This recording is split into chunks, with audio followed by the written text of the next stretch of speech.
Real Madrid ပြန်လာနိုင်ပါဦးမလားကျွန်တော်ပြောအိမ်ခွင်းမှာ1-2နဲ့ရှုံးသွားရင်တော့မှကျွန်တော်ဒါနောက်တစ်ဆင့်ကိုတက်ဖို့အတွက်ဝေးခွင်းမှာသွားရောက်ဘိုင်ယန်မြူနစ်ကိုအနိုင်ကန်နိုင်မှာမလားတကယ်ပြောကျွန်တော်တို့ခံစားခဲ့ရတဲ့ဟာမျိုး Real Madrid ပြန်ခံစားခဲ့ရလို့ပြောလို့ရတယ်ဘာလို့လဲဆိုတော့ Real Madrid က Gourmet Court-Rice ကြောင့်ကျွန်တော်တို့ဒါ Premier League အတင်းတွေတော်တော်များများခံစားခဲ့ရတာဗျာဂိုးကန်တွင်းခွင့်တွေတိုင်းတိုင်းကန်နေဒါပေမဲ့ Gourmet ကြီးကစောက်ရမ်းကောင်းနေတော့ခါကျကျွန်တော် Real Madrid ကိုမကြော်နိုင်ခဲ့ဘူးကျွန်တော်အဲ့လိုမျိုးခံစားချက်မျိုးအခု Real Madrid ကကစားသမားတွေပြန်ခံစားလိုက်ရတာပဲဘာလို့လဲဆိုတော့နူဝါကြီးကစောက်ရမ်းကောင်းတာဗျာလို့နော်နူဝါကြီးတကယ် Vinicius တို့ရဲ့အပိုင်ကန်ချက်တွေရောပြီးလို့ရှိရင်ကျွန်တော်တို့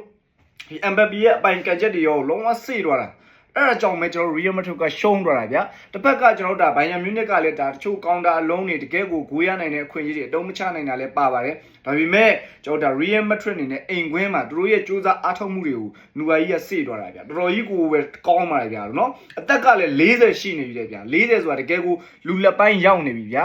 ကစားသမားဘိုးကလည်းကုံဆုံးချင်ရောက်နေပြီအဲ့ဒါကိုပဲကျွန်တော် Real Madrid ကိုကောင်းကောင်းကြီးဒုက္ခပေးသွားတာဗျာလို့နော်အဲ့တော့ Real Madrid ပြန်လာဖို့ကတော့အင်မတန်မှကိုခက်ခဲသွားပြီဗျာအဲ့တော့နောက်တစ်ဆင့်ကိုတက်လန်းဖို့ဆိုလို့ရှိရင်တို့ဘိုင်ယန်မြူနစ်ကွင်းမှာလုံးဝရေကုန်ရေခမ်းကိုကန်မရတော့မယ့်အနေထားကိုရောက်သွားပြီညဘိုင်ယန်လည်းတော်တော်ကောင်းတယ်ဟာရီကိန်းကတော့တည့်ရတဲ့အတိုင်းပဲဒရာပြန်လာပြီးချင်းကိုပဲဂိုးတွင်းသွားတာဟလာပွဲဒုတိယပိုင်းစပြီးတော့22စက္ကန့်ရှိသေးတယ်ကန်သွားရတာဗျာလုံးဝ area ထိတ်ကနေဟိုတောင်လေးကိုကွက်တိပဲတကယ်ကိုကောင်းတဲ့တိုက်စစ်မှုကြီးဗျာလို့เนาะကျွန်တော် Luis Diaz ကတော့ဒါပထမအဖွင့်ကိုဥဆောင်မှုပေးတယ်ပြီးရင်ကျွန်တော် Harry Kane ကဒုတိယပိုင်းမှာတကူတွင်းနဲ့ Z2 နဲ့ဥဆောင်တယ်ပြီးရင်တော့ကျွန်တော် Mbappe ကန်ပြန်ပြီးတော့ဂိုးတွင်းလိုက်တဲ့အတွက်1-2နဲ့ပဲကျွန်တော်ပွဲရတော့ပြီးသွားတယ်တကယ်ကိုကြည့်ကောင်းတဲ့ပွဲတစ်ပွဲဖြစ်ခဲ့တယ် Real Madrid တော့ဒါတကယ်ကိုခက်ခဲသွားတဲ့ညတည Real Madrid ခက်ခဲသွားတဲ့တကယ်ကိုဒါ quarter final ပထမအကြော်လို့ပြောလို့ရတယ် Real Madrid ပြန်လာနိုင်ပါဦးမလား